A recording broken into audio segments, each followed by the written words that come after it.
Okay, well, I think it's time to just do this, launch in, start talking. Um, got my ice pack on my back. Uh, the day is starting off okay. Do you ever slide into Friday just feeling like, oh, I made it? Friday's here, the weekend's right around the corner.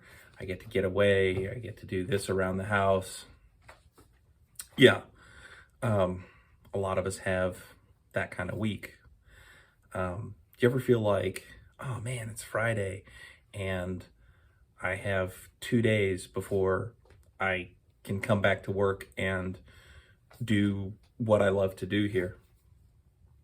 So this morning I want to talk with you about a few things.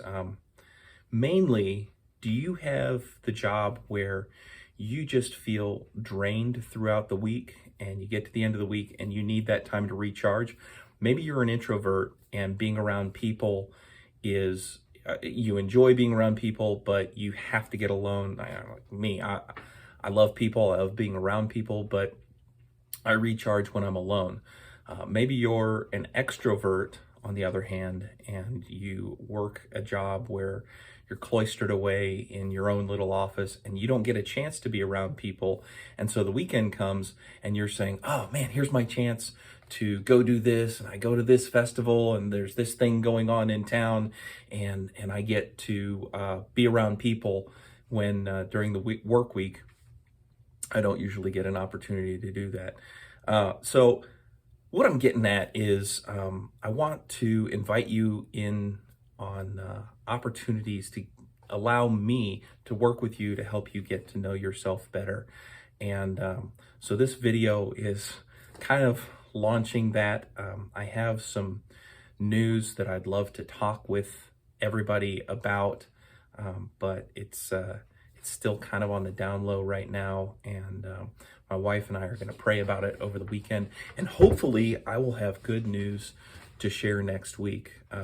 Many of you have seen my post last week about starting a business, and I will let you know that it involves that, and we'll just go from there. So the last thing I want to leave you with is I work in water testing, water management, public water systems. They take samples, and private companies, public companies take samples, and they bring them to us for testing for various metals, bacteria, you name it. And yesterday we got samples in from what's called an aeration basin. You've probably driven down the highway and seen these big concrete vats full of brown nastiness with kind of a platform that spins around to aerate that water. I don't know why, but I just had the thought of like, what would happen to somebody if they were to go swimming? Nasty. Go swimming in something like that. But so I asked one of my coworkers who actually knows the biology of the bacteria and stuff, and he said, well, you'd get sepsis really quickly. That just, no, your body would go septic. And so I was thinking, how often during our work week, during our day, during just our day-to-day operations, are we swimming in a vat of bacterial stew? But I'm not talking on the physical. I'm talking about those voices that say, stay in your own lane when you have a really good idea, or the voice that says, well, that's not on your resume, so we don't think you can do that.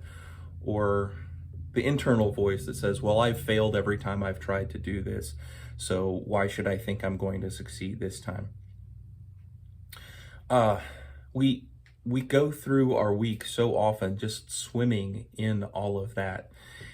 And how often do we take time to plug into people who are going to counter those voices, people who are going to give us a objective, grounded perspective that is anchored in something that's real, a perspective that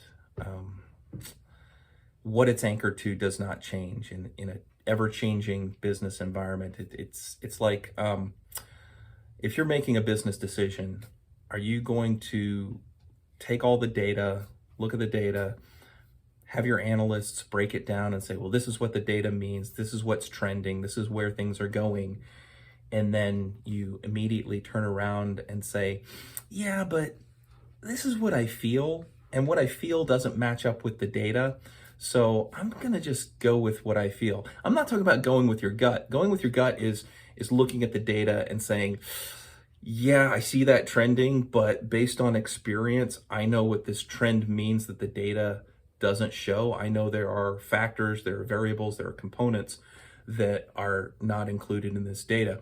No, I'm talking about making more an emotional decision that is not based on the reality, not based on the truth of those facts. So where was I going with this? Yeah, bring it back in for landing. So what I want to talk to you guys and gals, ladies, women, anyway, what I want to talk to everybody about is starting to quiet those voices and listen to something that's grounded in data, something that's grounded in fact, something that's grounded in what we're going to call truth, and how to find that. So if this sounds great to you, message me, link up with me. I'm on Facebook, LinkedIn, Instagram. I'm going to be posting this as many places as I can. Thank you for your time and for listening.